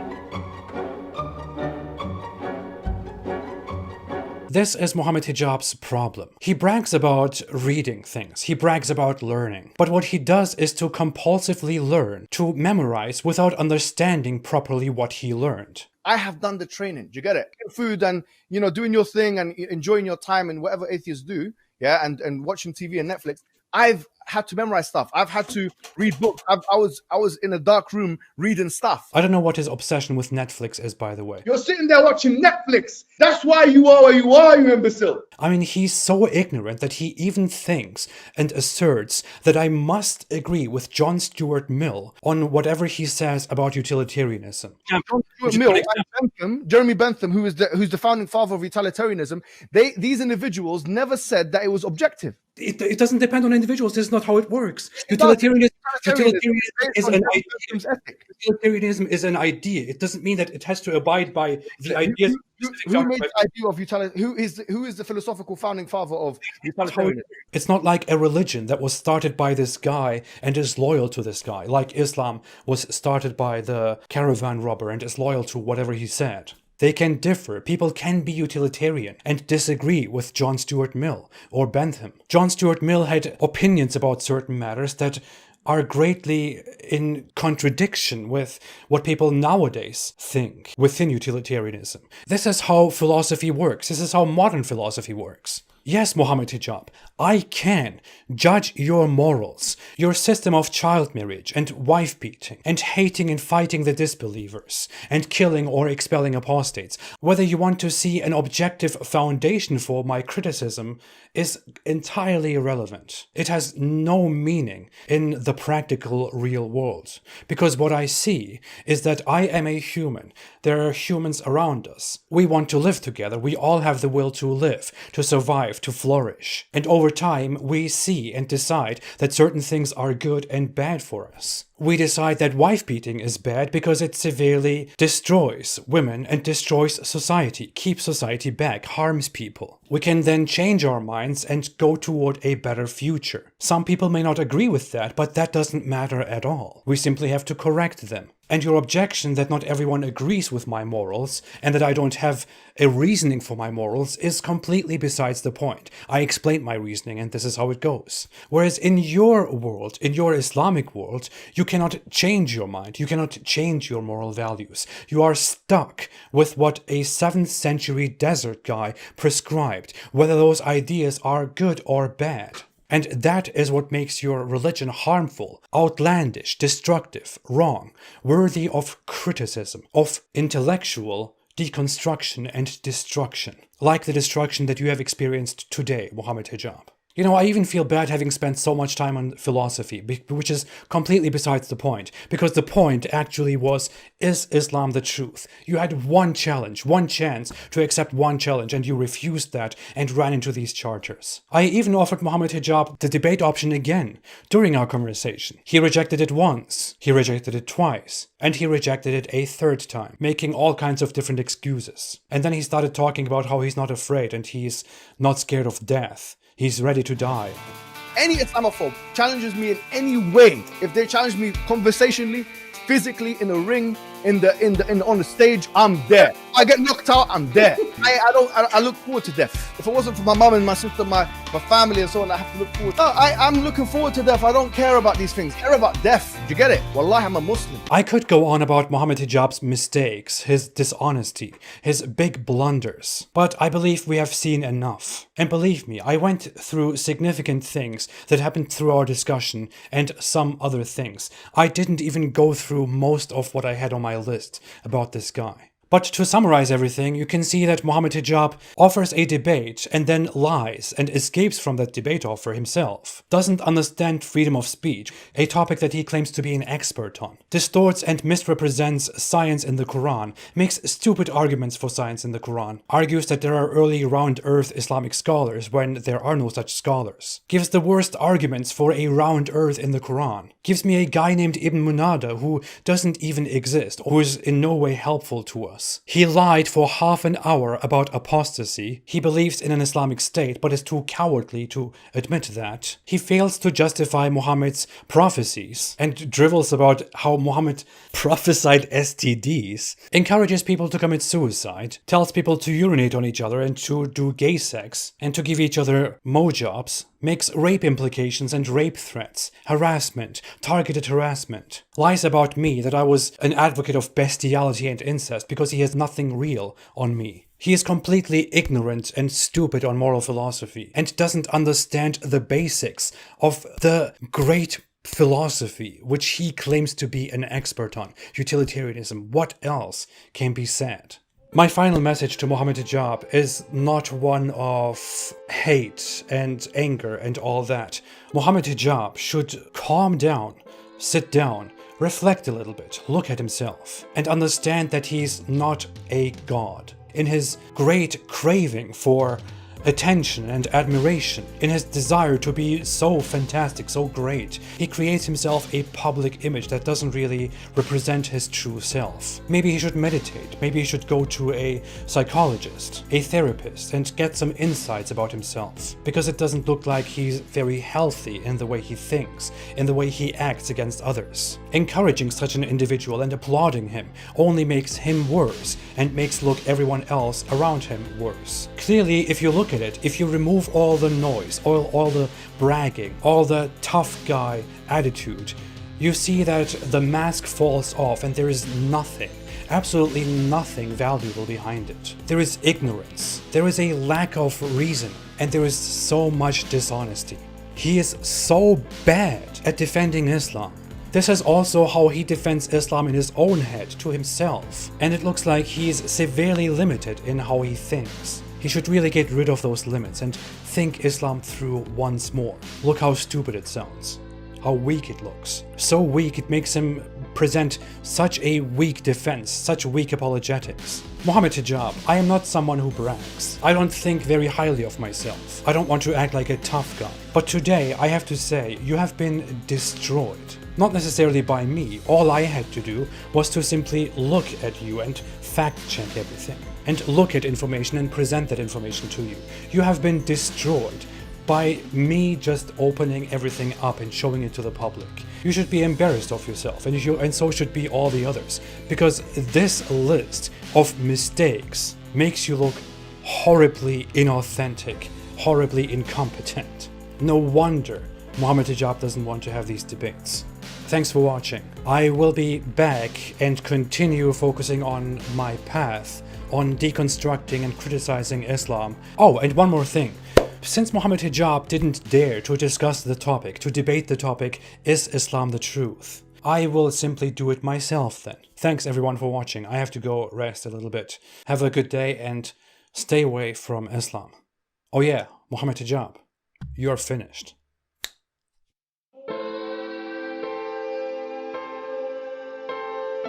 I'm your teacher, boy.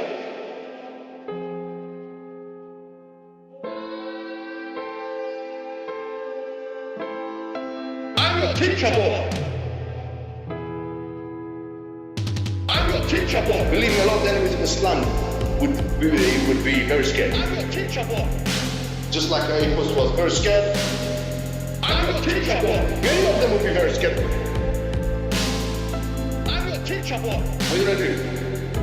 What are you gonna do? I'm your teacher, boy. I'm your teacher, boy. I'm your teacher, boy. Don't pretend to be our teacher. You have nothing on us. You have you know nothing. Don't ever come and step up to us for life. All of you. And I know you're listening to me. I'm shaking. You need to use the toilet now. I know you're a teacher, boy. Believe me, a lot of the enemies of Islam would be very scared. I'm your teacher, boy. Just like Aphos was very scared. I'm your teacher, boy. Many of them would be very scared. I'm your teacher, boy. What are you gonna do? What are you gonna do? I'm your teacher, boy. I'm your teacher, boy. I'm your teacher, boy. I'm your teacher, boy. Many of them would be very scared. I'm your teacher, boy. What are you gonna do? What are you gonna do? I tell you, lose faith. It's better for you. It's better for you. Sorry, I just got a bit passionate there. But make sure you're taking your notes.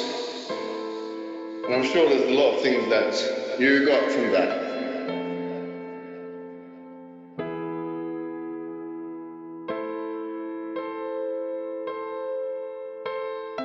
I'm your teacher, boy.